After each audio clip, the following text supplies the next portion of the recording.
Finland is ranked at or near the top of having the best educated students in the world, which left everyone wondering, really?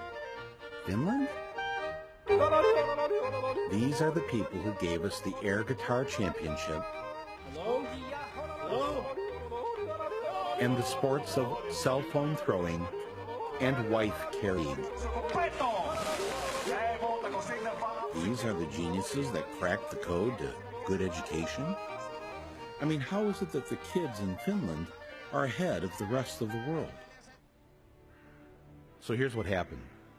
Back in the day, Finland's schools sucked on the level that ours suck on. When they tested the world's kids, both Finland and us were usually about the same, somewhere down the list of nations. But Finland didn't like that. So they tried some new ideas, and in no time, Finland shot to the top of the world. Their students were #1. How did they do that?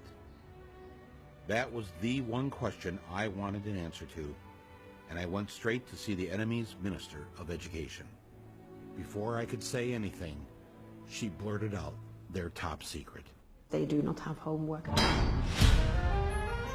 Wait, so you reduce the homework you give them at school? Yes.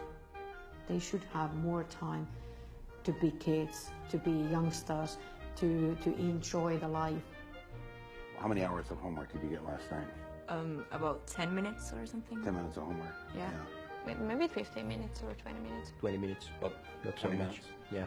Well, if I would have done the homework, I think it would be like 10 minutes tops. Usually I don't really do homework that much. The whole term homework is kind of obsolete, I think. In that way that... Your homework is obsolete. Yeah. In that way that these kids, they have a lot other things to do after school. Like what? Like being together, like being with a family, like doing sports, like playing music, like reading. So they have no homework. What if all they want to do is climb a tree? They could climb a tree, yeah. They can climb a tree, then they learn how to climb a tree. But they'll end up, while climbing the tree, probably finding out about different insects, and they can come to the school next day telling me about what they found. Compared to the older kids, how many hours a day do the younger ones go to school? Mondays, 3 hours. Tuesdays, 4 hours. It varies. It's 20 hours a week. So they're, oh man. Now, does this 3 or 4 hours at school include the lunch hour? Yes. How are they learning anything? How are you getting anything done? Your brain has to relax every now and then. If you just constantly work, then you stop learning. And there's no use of doing that for a longer period of time. Finland students have the shortest school days and the shortest school years in the entire Western world. They do better by going to school less. How many languages do you speak? English, yeah. Swedish, Spanish. Finnish and Swedish. Finnish, English and German. French, German. Finnish and English. English, Swedish and French and Spanish. So you were an exchange student in the U.S.? Yeah. When you got back here in school, what did you notice that you felt relieved about? No more multiple choice exams. No multiple choice exams here? Or very few of them, if any. Really? Because all of my exams in the U.S. How do you answer the question right if it isn't listed as one of the 4 choices? You write your answer. You have to know it, actually. Yeah. You actually have to know it. Yeah. If there was one thing I heard over and over again from the Finns, it was that America should stop teaching to a standardized test. Get rid of those standardized tests. National testing. The standardized tests. Standardized testings. What you are teaching your students is to do well on those tests, and you're not really teaching them anything. No, we are teaching them. We're teaching them how to flunk a test, and then a bunch of schools fail the test, and those schools are turned into charter schools, and then somebody makes a lot of money. But school is about finding your happiness, finding finding a way to learn what makes you happy.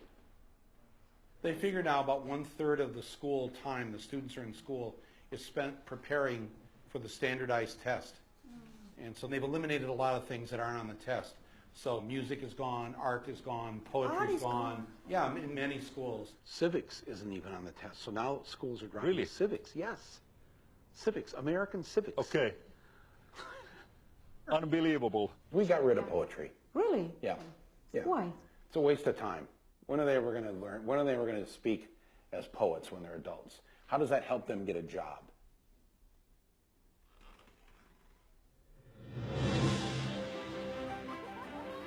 We try to teach them everything that they need so that they could actually use their brain as well as they can, including PE, including arts, including music, anything that can actually make brain work better. The children need to be baking, they should be singing, they should be doing art and going on nature walks and doing all these things because there's this very short time that they're allowed to be children.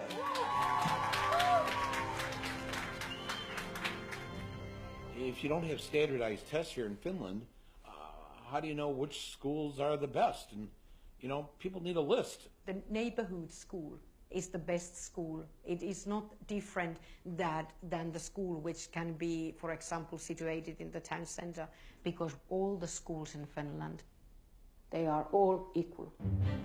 When we move to a new city, we never ask where the best school is. It's never a question.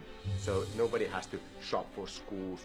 There's nothing different in any of our schools. They are the same.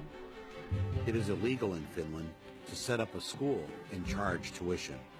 That's why, for the most part, private schools don't exist. And what that means is that the rich parents have to make sure that the public schools are great. And by making the rich kids go to school with everyone else, they grow up with those other kids as friends. And when they become wealthy adults, they have to think twice before they screw them over. In the United States, education is a business. They're corporations making money. Here, it's so student-centered that when we had to redo our playground, they had the architects come in and talk to the kids. Were they listened to? Yes, yes. There are things on our playground that the students really wanted. Being in school here is more independent. We're treated more like adults than in the United States. Yeah. I mean, we don't need a hall pass to go to the bathroom during class. Yeah. Yeah. We'll see students commuting on the subway, even as young as 7 and 8, going on their own to school. When I started doing teacher training practice back in the US, I was in these certain neighborhoods teaching these kids and telling them, you can be anything you want to be when you grow up. This is kind of a lie. And when I came to Finland, a lot of my teaching is based on what the kids want and what they see for their future. So it doesn't feel so false to say you can really be whatever you want to be when you grow up, because they're making it happen already. They already have such power.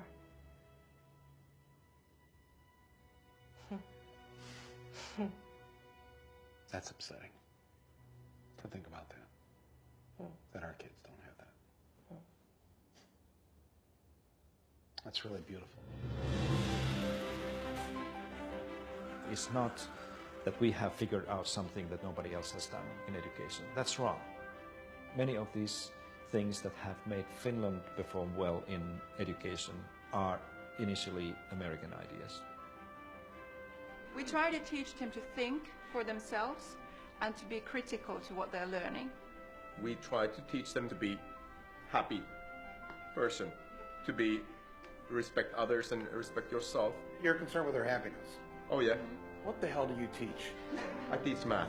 So the math teacher says the first thing out of your mouth of what you wanted these students to get out of school was to be happy, to have a happy life. Yep. And you're the math teacher. Yeah. When do they have their time to play and socialize with their friends and grow as human beings? Because there's so much more life around than just school. You want them to play? I want children to play. And that was the principle. I'm planting the American flag right here in the middle of your school and claiming this great idea for us. Thanks for stealing it. Yeah, that's how we roll.